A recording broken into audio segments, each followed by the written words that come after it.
మాలాం కుండీంచడమరుం శూలం శంఖం సుదర్శనం దధానం భక్తవరదం దత్తాత్రేయం నమామ్యహం. స్వధర్మ ప్రేక్షకులకు అందరికీ దత్త జయంతి శుభాకాంక్షలు. నా ఆరాధ్య దైవం, నా ఉపాస్య దైవం శ్రీపాద శ్రీవల్లభ దత్తాత్రేయ సద్గురువు ఈ మార్గశీర్ష శుక్ల పౌర్ణమి రోజు సాయంకాల సంధ్యా సమయంలో మృగశిర నక్షత్రంలో అవతరించాడు. దత్తుడు అంటే అద్భుతమండి.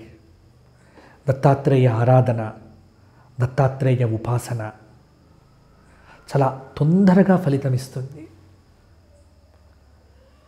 18 పురాణాలు నేను చదివితే ప్రతి పురాణంలో దత్తాత్రేయుల వారు ఉన్నారండి. దత్తుడు లేని పురాణము లేదు, దత్తుడు తిరగని ప్రదేశము లేదు, దత్తుణ్ణి కొలవని భక్తుడు లేడు, దత్త స్మరణతో పునీతం కానటువంటి ప్రదేశము లేదు ఈ ప్రపంచంలో.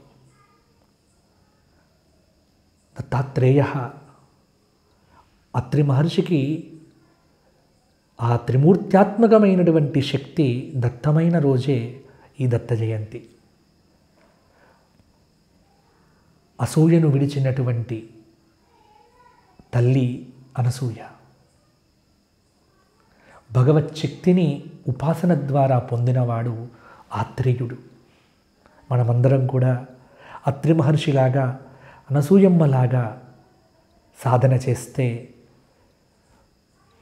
ప్రపంచం అంతా నిండి ఉన్నటువంటి ఆ దత్తశక్తి మనకు దత్తమవుతుంది.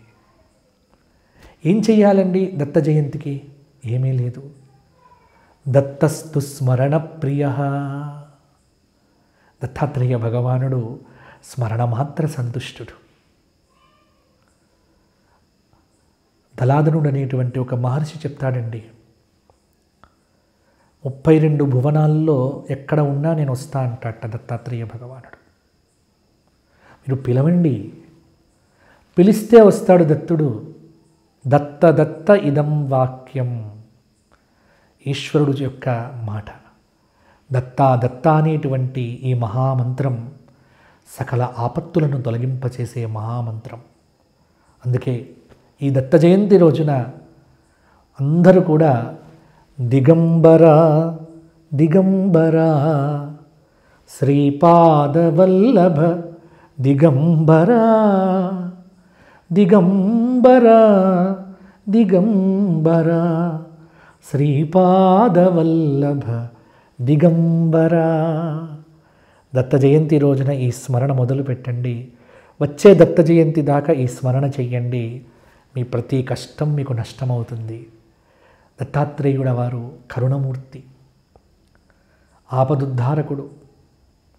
ఘోర కష్టోద్ధరణ దత్తాత్రేయ స్తోత్ర పారాయణం చెయ్యండి. శ్రీపాద శ్రీవల్లభత్వం సదైవ శ్రీదత్త అస్మాన్ పాహి దేవాదిదేవ భావగ్రాహ్య క్లేశహారిన్ సుకీర్తే ఘోరాత్ కష్టాత్ ఉద్ధరాస్మాన్నమస్తే. పరమహంస పరివ్రాజకాచార్యులైనటువంటి వాసుదేవానంద సరస్వతీ స్వామి వారు రచించిన ఘోర కష్టోద్ధరణ దత్తాత్రేయ స్తోత్రాన్ని మీరు పారాయణం చేయండి ప్రతిరోజు. కాబట్టి మార్గశీర్ష శుక్ల పౌర్ణమి, దత్తాత్రేయ జయంతి, అనంతమైన దత్తశక్తిని అందుకోవటానికి అనుకూలమైనటువంటి రోజు. దత్తాత్రేయుడిని ఎలా ఉపాసన చెయ్యాలి అన్న సందేహం మీకు అక్కరలేదు. దత్త దత్త అనేటువంటి స్మరణనే ఉపాసన.